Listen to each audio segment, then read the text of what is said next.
Electronic voting machine അതിന്റെ ആധികാരികതയും അട്ടിമറിയും ഈ രാജ്യത്തെ സംബന്ധിച്ച് ഇന്നും ഉത്തരം കിട്ടാത്ത ചോദ്യങ്ങളാണ്. ആ ചോദ്യങ്ങൾക്കുള്ള മറുപടിയായിട്ടാണ് മുഖ്യ തെരഞ്ഞെടുപ്പ് കമ്മീഷണർ രാജീവ് കുമാർ എത്തുന്നത്. EVM ആരോപണങ്ങൾ വോട്ടെണ്ണലിന്റെ വേഗം കുറച്ചുവെന്നും ചോദ്യം ചെയ്യാനുള്ള അവകാശം അടിസ്ഥാനരഹിത പ്രചാരണം നടത്താനുള്ള അവകാശമാണെന്നും അഭിപ്രായപ്പെട്ടുകൊണ്ടാണ് അദ്ദേഹം ഡൽഹി തെരഞ്ഞെടുപ്പിനെ പറ്റി പറഞ്ഞത്. വോട്ടർമാരെ ചേർക്കുന്നതും ഒഴിവാക്കുന്നതും ചട്ടപ്രകാരം തന്നെയാണ്. പട്ടിക തയ്യാറാക്കുന്ന ഓരോ ഘട്ടത്തിലും രാഷ്ട്രീയ പാർട്ടികൾക്ക് പങ്കാളിത്തവുമുണ്ട്. വോട്ടെടുപ്പിന് മുൻപും ശേഷവും EVM പരിശോധിക്കാറുണ്ട്. ആർക്കും EVM ഹാക്ക് ചെയ്യാനാകില്ല.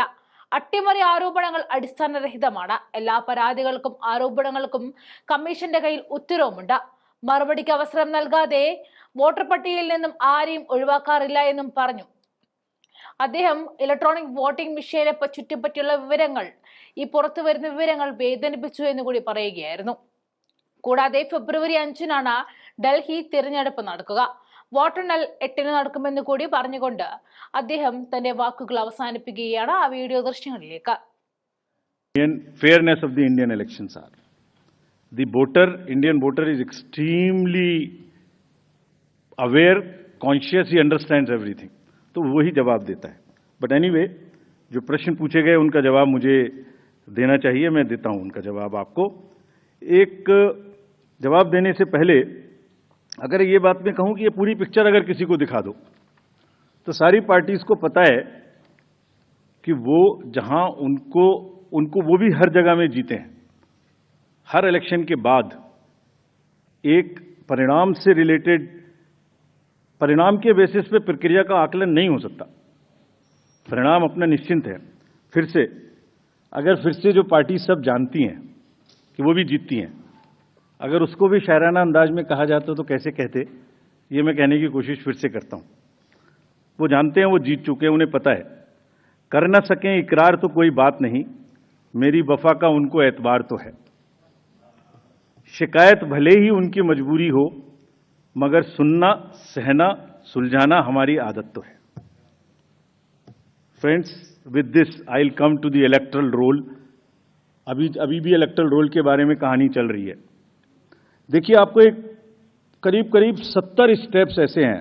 इलेक्टरल रोल, उसके बाद चुनावी प्रक्रिया, EVMs, polling station, form 17C, counting, जिसमें पॉलिटिकल पार्टीज और कैंडिडेट्स कॉन्टिन्यूसली हमारे साथ रहते हैं. डिस्क्लोजर्स की जो मैं बात कहता हूं वो आज मैं आपको दिखा रहा हूं कैसे. अगर जब भी इलेक्टरल रोल बनता है तो रेगुलर मीटिंग्स होती हैं. फॉर्म 6 के बिना हो नहीं सकता.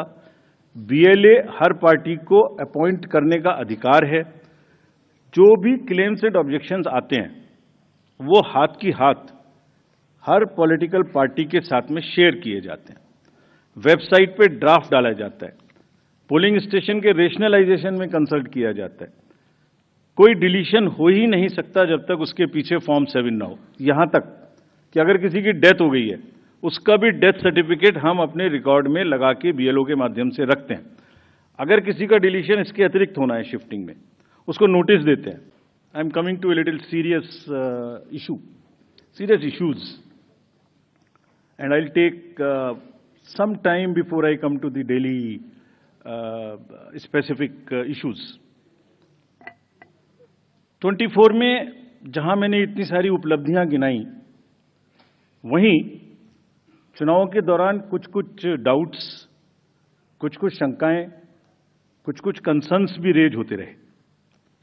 So prior to coming to Delhi elections, let me on my own tell you what kind of concerns were raised, and I'll narrate all these concerns, and also before coming to Delhi try and answer on each one of them so that no doubts remain.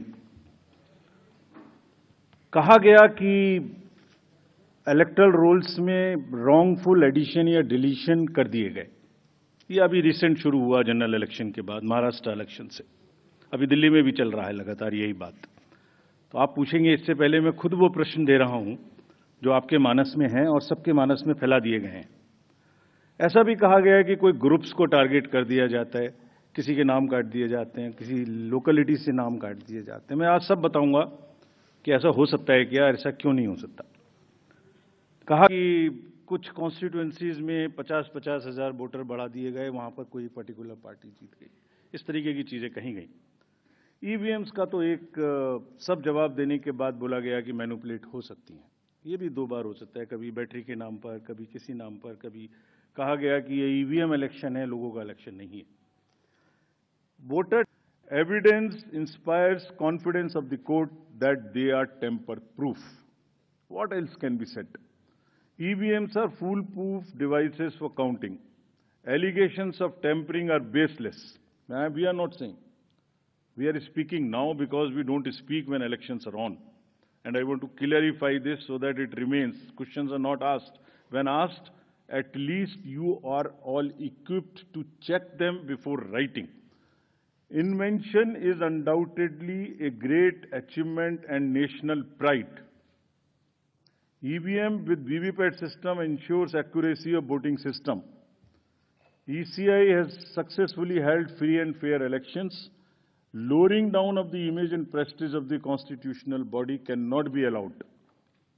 On paper ballots, return to outdated paper ballot system is unwarranted, regressive. This is aimed at derailing the electoral process. What else can be said?